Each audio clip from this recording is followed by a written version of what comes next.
Powered by the Montana Television Network. This is the 10 o'clock news on Q2, Montana's news leader.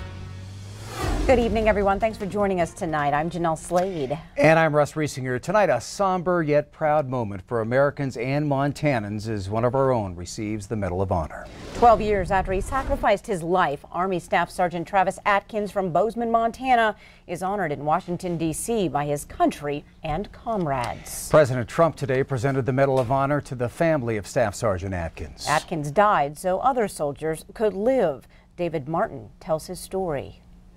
It was the 1st of June 12 years ago that Sergeant Travis Atkins called from Iraq to tell his parents he was about to take his men out on a mission. He did say that he was sorry he had forgotten to get something in the mail for me for Mother's Day. Just hours later, Army officers arrived to tell them their son was dead. After we spoke to the chaplain, I went to the mailbox, and there was a little package from Travis with a Mother's Day card for me and a Father's Day card for Jack. The card said, "Thanks for everything."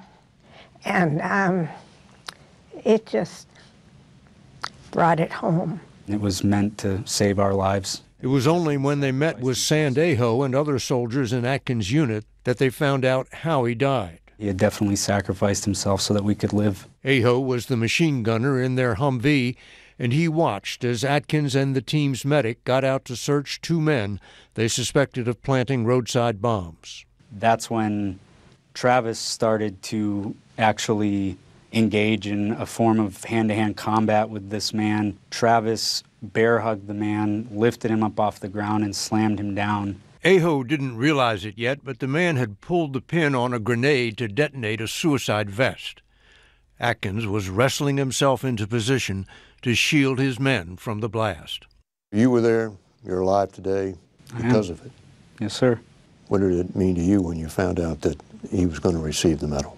It was good to see that, there was a grateful nation that were as thankful as I was for the sacrifice he made for me and others. His father, a Vietnam vet, says none of that surprised him because he had talked to his son about being a soldier. We talked about the responsibility of what you owe to people who are serving under you, what you need to do to protect them. The medal was presented to Atkins' son, Trevor Oliver, who was 10 when his father died. It is, of course, this nation's highest honor, but perhaps not Travis Atkins' greatest achievement. The real reward is, what your men think of you. That was on full display when those who served with him, privates to colonels, were asked to stand. David Martin, CBS News, Washington. And we have further coverage of Staff Sergeant Atkins and more reaction to his Medal of Honor right now at KTVQ.com.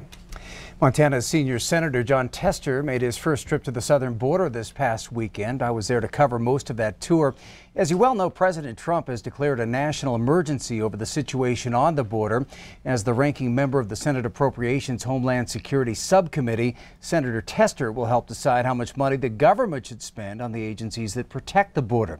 Now, we got a chance to see some of the partial barriers that are now in place in the Rio Grande Valley, where Border Patrol agents told me they're apprehending around 1,000 people a day. We saw firsthand what they're doing as they patrol the Rio Grande. Many of the landowners in that area expressing their concerns about the wall essentially cutting off their property. They question how effective it will be. Also had a chance to visit one of the ports of entries where thousands of vehicles pour into the U.S. each day. Tester says after visiting the border that he still does not support a wall across all of it and thinks that manpower and technology would be more cost effective. Well, much of the discussion about border security is centered on what is happening on the ground on the U.S.-Mexico border and a wall. Thousands of people also try to enter our country every year by sea. And that's where the U.S. Coast Guard comes in. We also flew to the Bay Area of California for a visit to Coast Guard Island and toured a national security cutter, found out more about what the Coast Guard is doing to keep our borders safe. We also went on board a long-range interceptor that the Coast Guard uses to intercept drug smugglers, bringing drugs into the country, most often cocaine from South America. Like I was talking about earlier with the senator, one of the cases that we came across did have an AK-47 on board, along with the contraband, the bales of cocaine that they found. So that's where I think the Coast Guard's real impact in the conversation about the border is about interdicting drugs at sea, and those are the enablers, or those are the push factors that make people, people make decisions to send their children, other family members north to try to enter the United States. It's amazing the breadth of everything that they do. I mean, they're there to help support and make this country as safe as possible, and it's just amazing because in Montana we don't hear much about the Coast Guard. Both the U.S. Coast Guard and the U.S. Customs and Border Protection fall under Homeland Security. Well, if you're looking for the race that's attracting the most attention in Montana politics 20 months out from Election Day, it's the race for governor. Democrats Brian Schweitzer and Steve Bullock have held the state's top political office for the past 15 years, but so far this year, it's the Republicans making the most noise. Q2's Jay Cohn joins us tonight with more. Secretary of State Corey Stapleton wasted little time to unveil his plans to run for governor, using his official state website to launch his bid the day after New Year's. He's got pretty good statewide name ID. It's ran several times before, ran a great Secretary of State campaign. Kind of fumbled out of the gate a little bit. Turns out using his state email account to announce his political intentions resulted in a $4,000 fine from the State Commissioner of Political Practices. But at least Stapleton can say he was the first to toss his hat into the ring. Attorney General Tim Fox, long considered a likely governor candidate, followed suit in late January. Tim Fox is well regarded among Democrats, which means there are some people in the Republican Party that might think he's a little too squishy, a little bit too moderate, a little bit too potentially liberal. And just this month, Kalispell State Senator Al Olszewski, who ran unsuccessfully for the GOP Senate nomination last year, also says count him in for the governor's race as well. So that makes 3 Republican hopefuls, and then there's Congressman Greg Gianforte. Fresh off his victory over Kathleen Williams last November, he too is said to be eyeing the governor's chair in 2020. Everything's going to shape up around what Congressman Gianforte decides to do. The governor's office fits his personality a little more. The CEO of a billion-dollar company, those kind of things tend to be a little bit more on the executive side rather than the legislative side. I think he will run for governor. Because he wants to be governor. He's already wanted to be governor. I think this is his best shot, and open seat's the best opportunity. And I think being a House member is challenging. Democratic strategist Aaron Murphy says while Gianforte would be the favorite in a crowded race, he also has issues. A failed bid for governor in 2016, and that ugly assault on a reporter during his special congressional election. What was very telling to me is how successfully Congressman Gianforte won his re-election after his special election, despite the body slamming of a reporter that landed him in international headlines, which didn't appear to hurt him, and nor has he been willing to talk about that. If he decides to go for that executive position we were talking about as governor, I think he'll face formidable challenge. For the Democrats, though, succeeding Bullock won't be easy.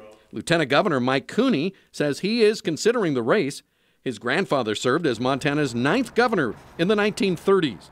But does he have the right stuff in 2020? Mike Cooney is the guy that's managed to be around politics for 40 years and nobody knows who he is. I don't think he's got the kind of, identity politics backstory that the modern Democrat Party is looking for. He's liked. I don't think he's terribly exciting as a candidate, but who else do the Democrats have, right? We will see who emerges as the strongest contender, who has the most powerful message that actually resonates with people. It could be anybody. So stay tuned. This Republican primary next year will be key, and we'll also see who emerges on the Democratic side. We've learned in this new day and age of politics, you don't count anyone or anything out. Russ, Jeanelle? All right, thanks so much, Jay. And if you missed Jay's report tonight at 5:30 on the 2020 Senate race, you can go to ktvq.com to check that out. Well, Republicans in the state Senate today endorsed the bill that's supposed to help Northwestern Energy buy part of the Colstrip 4 power plant and extend its future. But as MTN's Mike Dennison reports, opponents question whether the bill is as good a deal as the company and Colstrip supporters say it is. Northwestern Energy says it's negotiating to pay $1 to acquire another 150 megawatts of power at Colstrip 4 from an unidentified part owner that wants to get out of coal power generation. But Northwestern wants some assurance it will recover longer-term costs of running the plant, and that's where Senate Bill 331 comes in. The bill, after being amended Wednesday on the Senate floor, says any operational costs up to $75 million over 10 years must be passed on to ratepayers, without review by the Public Service Commission. It also says any cleanup costs associated with this 150 megawatt acquisition will be passed on to ratepayers as well. Republican Senator Dwayne Ankney, who's from Colstrip, said it's a good deal for ratepayers and to keep the plant operating. If they don't get this under 150 megawatts, I can guarantee you that's got about a 5-6 year life. There is absolutely no advantage to shutting this plant down.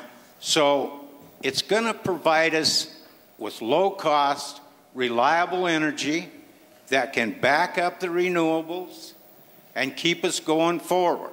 The bill advanced on a 32-18 vote.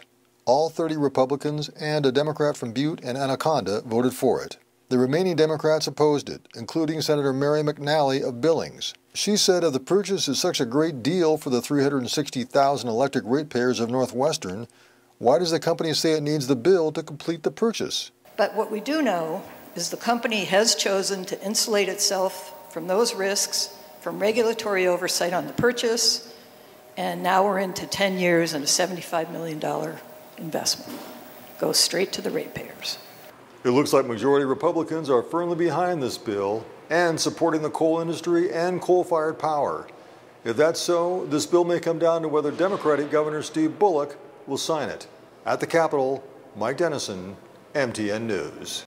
And the bill faces one more vote in the Senate before it advances to the House. A walk in the park turned into a 40-foot fall off a Billings cliff for a man and his dog tonight. It happened at Earl Gus Park by Bench Boulevard in the Billings Heights just before 6 o'clock. Yellowstone County Sheriff Sergeant Ryan Taylor says the man and his girlfriend were walking their dogs on the Jim Dutcher Trail when one of the animals took off toward the river. The man chased after the dog and before he knew it, followed the dog over a cliff. Sergeant Taylor tells us the man was transported to St. Vincent Healthcare and was walking around after the incident but was not coherent.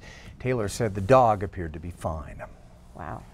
Turning to weather, Bob, we are having visions of springtime, snow, but maybe not as much as we expected. Yeah, that's some good news there. Isn't it going to be? We've kind of dialed it back a little bit. We're going to start off by showing a little bit. This is all the moisture and flooding we have across Montana. We will get to that in a moment, but what I wanted to show you here as we zoom in, take a look at all this. This is the new winter stuff that's moving in. Winter weather advisory from Harleston all the way down to Wyoming. Could see maybe 3 to 6 inches of snow starting at midnight, going till noon Friday. In the pink, that's a winter storm warning. Looking for that to be maybe 5 to 20 inches of snow in the basically from Whalesall all the way down to Cook City. We're looking at in the Beartooth and also in the Crazy Mountains. So we're looking at some pretty hefty snow up there. A little farther to the west, we also have another winter weather advisory there. Snow 1 to 5 inches in the lower elevations, up to 14 inches in the higher elevations. Starts in Beaverhead County, goes all the way over towards Fergus County. So a lot of snow starting to move in. Billings, we're going to get our fair share of it. We'll have more about that and the rest of the flooding in a few more minutes.